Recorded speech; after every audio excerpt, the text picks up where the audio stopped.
Ya, kembali di News Prime dan kita ke informasi olahraga. Pemirsa, skuad Garuda mulai mematangkan strategi dalam latihan hari ketiga pada Selasa ini. Dari latihan kali ini pelatih Patrick Kluivert memfokuskan pola permainan. Anak asuhnya termasuk akan mencoret 6 nama dari 29 pemain yang telah dipanggilnya.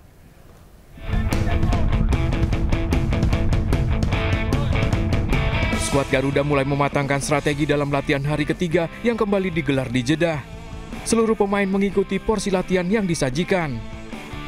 Sang pelatih Patrick Kluivert telah meminta anak asuhnya untuk fokus dalam pola permainan demi membentuk formasi dalam strategi tim.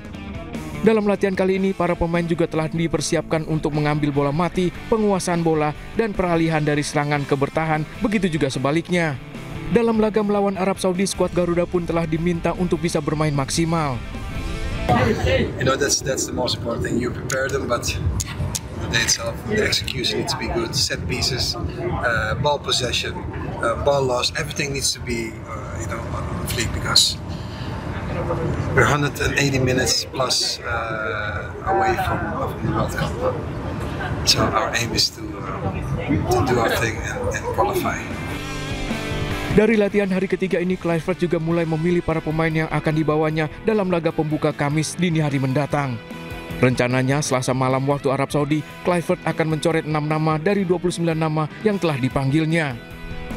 Dari informasi yang beredar, kemungkinan beberapa nama yang akan dipulangkan adalah kiper Reza Arya yang masuk dalam daftar panggil paling terakhir setelah Emil Daudero absen. Disusul pada posisi bek, pemain yang paling sering diistirahatkan yaitu Sen Patinama. Selanjutnya ada potensi Yance Sayuri sebagai bek sayap kiri. Yance akan bersaing dengan Kelvin Verdong dan Dean James yang kini tengah on fire di pentas Europa League. Ya, Indonesia akan menjalani laga hidup mati pada putaran keempat kualifikasi Piala Dunia 2026 zona Asia. Ya, skuad Garuda datang sebagai tim yang tidak diunggulkan. Meski begitu, Jay Izzas dan kawan-kawan tetap optimistis untuk bisa menjungkir balikan keadaan.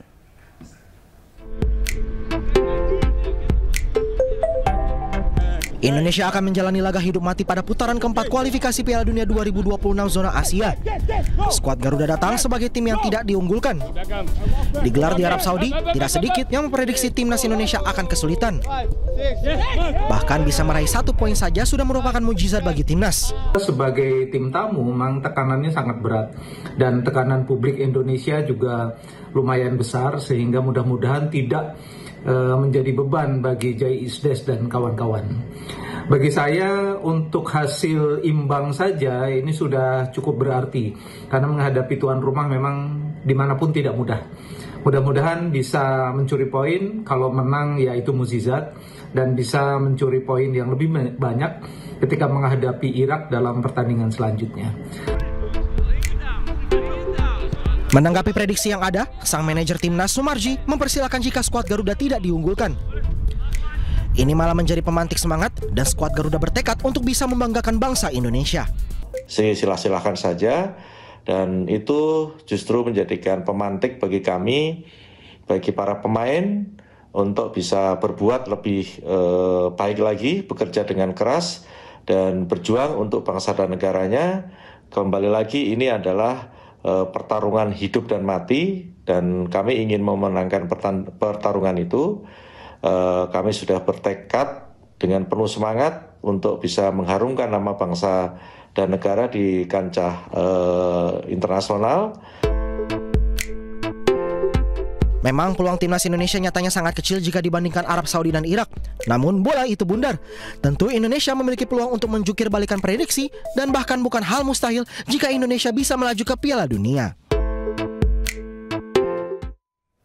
Ya, dalam laga pembuka kualifikasi Piala Dunia 2026 zona Asia putaran keempat Kamis dini hari mendatang, skuad Garuda diminta mewaspadai kepemimpinan wasit asal Kuwait yang berpotensi berpihak. Pemerhati sepak bola Pangeran Siaan menyebut laga ini memiliki banyak faktor kurang menguntungkan untuk Indonesia.